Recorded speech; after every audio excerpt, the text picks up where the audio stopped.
Blackburn Rovers look to set. Blackburn Rovers could be set to add another player to their roster, and of course he's an international, fresh off the back of some Gold Cup action. What am I talking about? I'll tell ya next.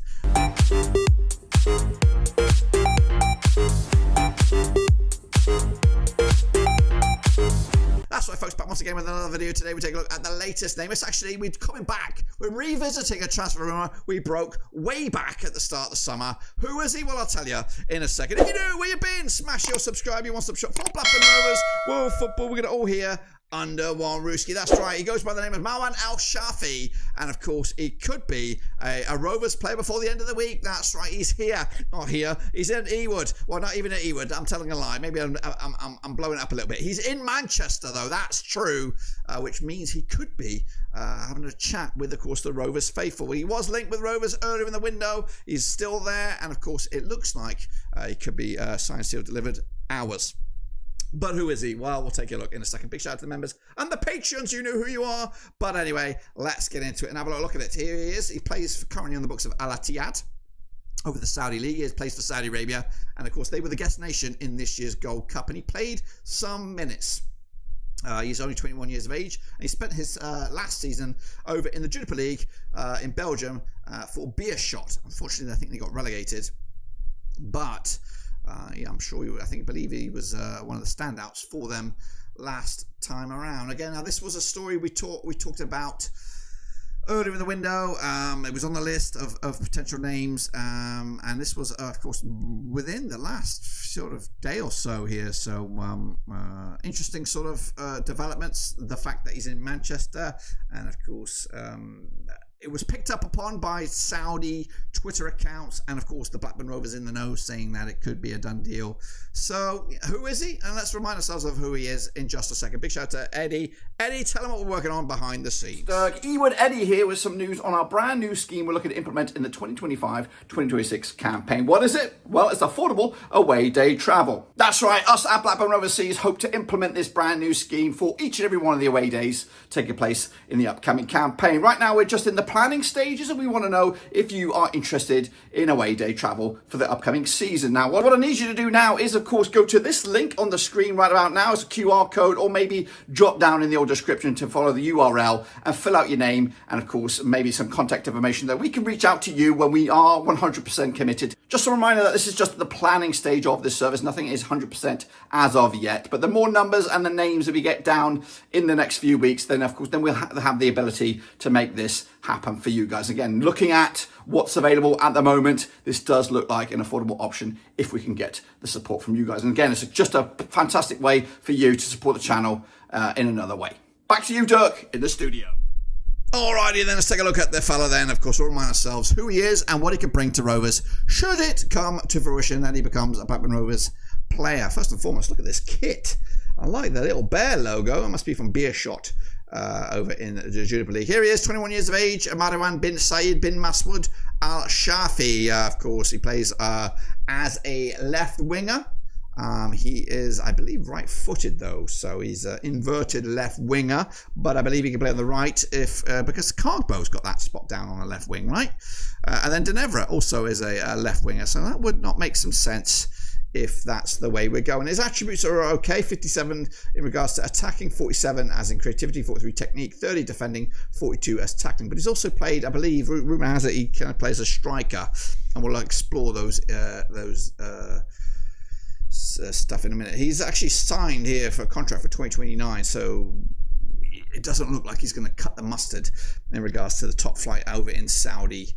So anyway, he's played 24 times last season, chipping in with 6 goals, 2 with his left, 3 with his right, 1 with his head.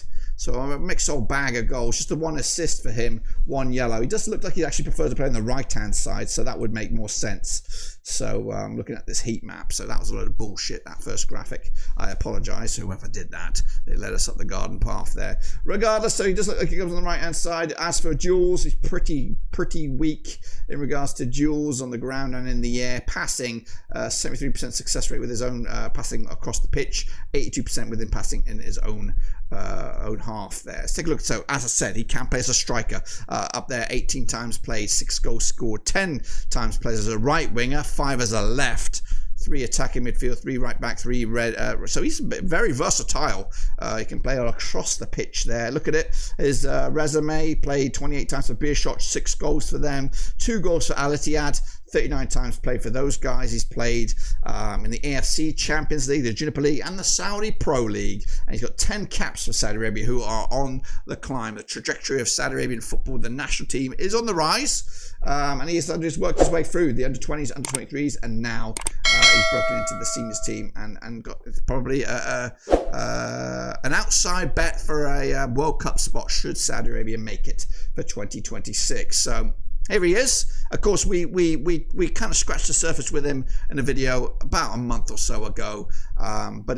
So the rumour, it was actually in free fall last night. I say Sunday night, the 6th of July. Was his touchdown in Manchester. All the in the nose claiming that it's a done deal and what have you. Then the Saudi Arabian Twitter accounts kind of followed suit.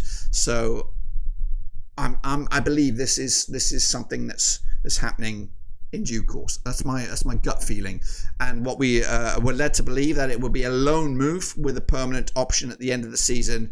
So if it was to be a success, or under some contingencies, that it would become a permanent deal. So again, we got to work out the old the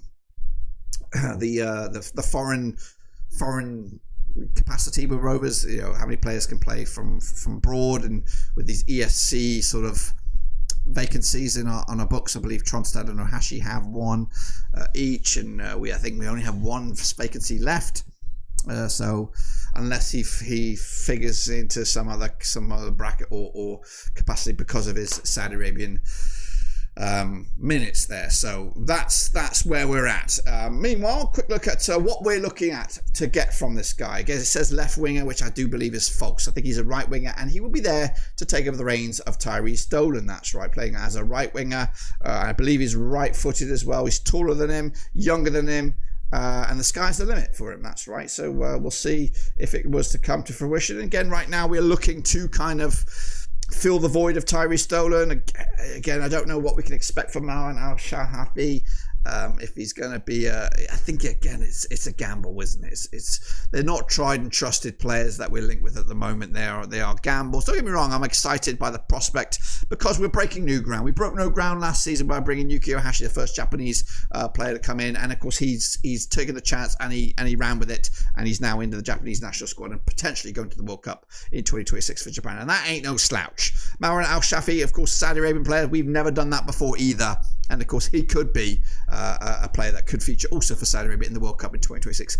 Eyes on the prize, getting more eyes from around the world on Blackburn Rovers. It's what we do. Blackburn Roverseas. We try to make Blackburn Rovers relevant. Even though we're abroad, we're trying to keep Rovers relevant and getting different countries interested in Blackburn Rovers by having these players is a great way to keep us in the conversation, and it's also matches the philosophy of Rovers, which is cheap and cheerful. Again, coming from a Saudi Arabian league, I don't know how cheap and cheerful it is. I'm sure he's not one of those highly paid players over in the Saudi Pro League, but he's definitely a young project which hopefully could be good. And who knows, with Cardbo on the left and Al-Sahafi on the right, we could have an interesting, tantalizing forward line that could be rapid and hopefully suits the box or ticks the boxes of Big Val. Before we wrap out of it, let's look at the numbers again. I'm comparing it to Tyree Stolen. Of course, Tyree Stolen has a bit more goals to game ratio, 446 minutes per goal. Marwan Al-Sahafi, 479. Very similar though, very similar. I don't know what this is. Is this minutes per something? I'm not sure, but regardless. So and again, he's played top flight Saudi, top flight Juniper League as well. So he's been up against some decent opposition as well, and he's got a cheeky little face on him. So I'm a big fan of him already. Again, it looks like it could be the next name on Rovers transfer list. So we'll see if it is or if it isn't. Of course, the one place to find that out is right here at Blackburn Rovers. So make sure you subscribe, and of course, hand you over to Eddie to talk all things behind the scenes. Hey, with Eddie back once once again, but this time I don't want your money. No, I want your name, your voice, your Rovers memories. That's right. We started a social media project over on Twitter or X, whatever you want to call it, showcasing 150 Blackburn Rovers memories. I've asked fans from around the globe to drop their Rovers memories, but of course I need more of them. That's right. 150 is a big number and we need some more, and that's where you come in. That's right. Whether it's the best player, best goal, best shirt, best moment in regards to Blackburn Rovers, I want to hear about it. So if you want to do that, again, follow that link. There is also one down in the description, and drop it in there. Of course, that memory will be featured over on Twitter on a day of its own, and then of course together in a master video when we drop it on November the 5th to celebrate Blackburn Rovers 150th anniversary. So please do me a favour and drop your Rovers memory. But anyway, once again, back to Dirk to wrap up the show. Appreciate that once again, Eddie. Again, if you are interested in helping us out, we're looking for Blackburn Rovers memories and, of course, away day travel. The links for both of those projects that we're working on, of course, in the description down below. But until then, I'll see you soon when we return. Until then, a winner.